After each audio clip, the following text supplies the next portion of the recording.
to introduce this year's Secretary General, Ms. Sarah Garrett. Madam Secretary General, you have the floor.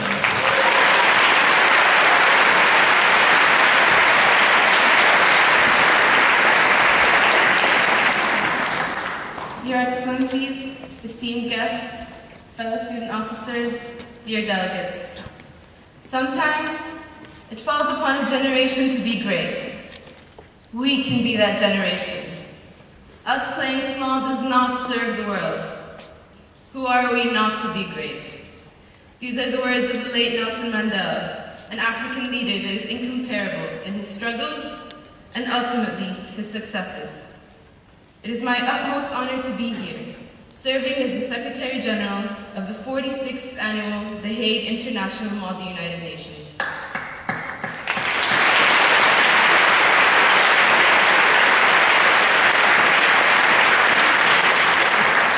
Year after year, THIMUN cements the importance of youth and the significance of tapping into the thousands of creative and innovative minds that are present at this conference, as we have the potential to be great. It highlights the importance of the involvement of the youth and their determination to learn about and solve some of the world's largest issues, hoping to lead the path that will help the world be a better place. I urge you all to take the role you've been granted seriously. Many don't get the opportunity to instigate change or have a positive impact as we do now. We are now in a position to develop solutions for problems that plague our world constantly. It is nothing new that the world we live in now is becoming more interconnected by the second. Whatever happens in one area of the world is always capable of affecting other areas, which is why it is important for us to take responsibility of our actions and make fully informed decisions. And I am sure that I will see this reflected in the solutions proposed. Mall United Nations allows us to be able to expand our horizons from such an early age. When we are exposed to these problems and we have to think and collaborate to come up with solutions, we are building a much better future, not only for ourselves, but for generations to come. Do not doubt yourselves and the power you can hold. We are the future of the international community, and events like THIMUN allow us to truly understand the power that we hold.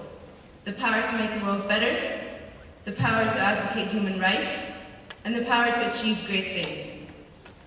The theme for this year, Africa, Transformations and Challenges Ahead, is not only one that is of the utmost importance, but it is also one that I hold dear to my heart. I am a proud Egyptian, and as all of you know, my country has been facing a hard time for the past few years, politically, economically, and socially, and that reflects what has been happening in Africa. In 2013, the Al-Qaeda rebels in Mali and the Seleka rebels in the Central African Republic set the tone for the year. Conflict, and a lot of it. South Sudan seemed impressive as Africa's newest nation, and gave leaders a lot of hope. But as 2013 turned to a close, fighting broke out in the capital that sent worrying signs of a political turned ethnic struggle. We could also see the presence of conflict in the midst of development. Kenya suffered the Westgate siege that lasted for 4 days and led to the death of 67 people, serving as a reminder that even prosperity came with perils. Nigeria, one of the world's fastest growing economies and predicted to overtake South Africa as the biggest economy in Africa, still suffers from the Boko Haram's actions. However, this does not mean that Africa is poor, and it does not mean that we are here to save it. It is true that Africa has many challenges ahead of it. However, looking back, the average lifespan for women in sub-Saharan Africa has increased by 16 years since 1960. The percentage of children who are in school has almost doubled since 1970. Since 2001, Africa's GDP has expanded more quickly each year than the global average. Countries such as Ghana, Mozambique, and Sierra Leone all have extremely high rates of economic growth. Many of the world's top 10 fastest growing economies, as Mr. Tondid said, are in Africa. There is now enough momentum for Africa to grow exponentially in 2014 and beyond, faster than any other region in the world. As we debate here for the next week, we need to keep in mind that we need to think globally. Let's not simply isolate the African continent, as we tend to do, and ignore its placement in the world. The solutions we come up with here will not only help Africa, but it will improve the global economy and diplomatic relations between African and non-African nations. As I mentioned before, nations are not isolated. What happens in one area of the world will ultimately have an effect on all other nations. Keep this in mind when you are dealing with the issues at hand.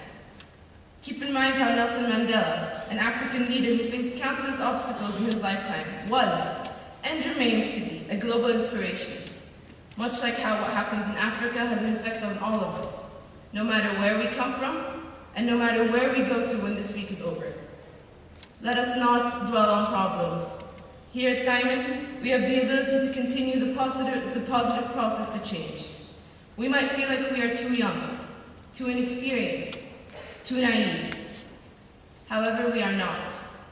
We can be great, and we have the power to make changes in the world. If we do not start now, then who will? And if we do not start now, then when will we start? And if we do not do it, then who will? I invite you all to join me on the path to change, the path to transform Africa to what it truly can be, the path that can lead it to greatness. Thank you. I yield the floor.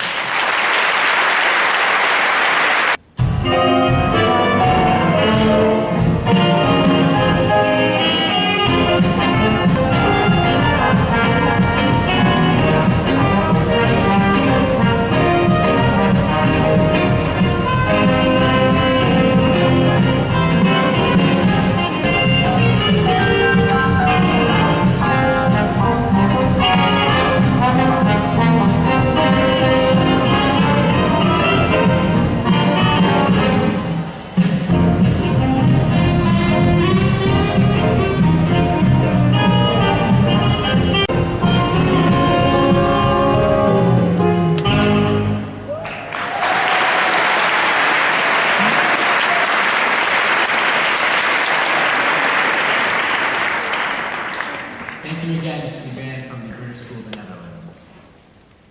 I now ask that all members of the École Diplomatique, as a token of trust, to hand over their national flags. Please hand over your flags.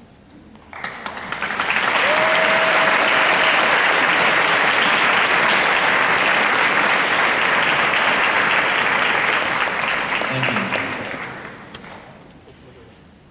It is now my great honor to announce the 46th annual session of the Hague International Model United Nations officially open.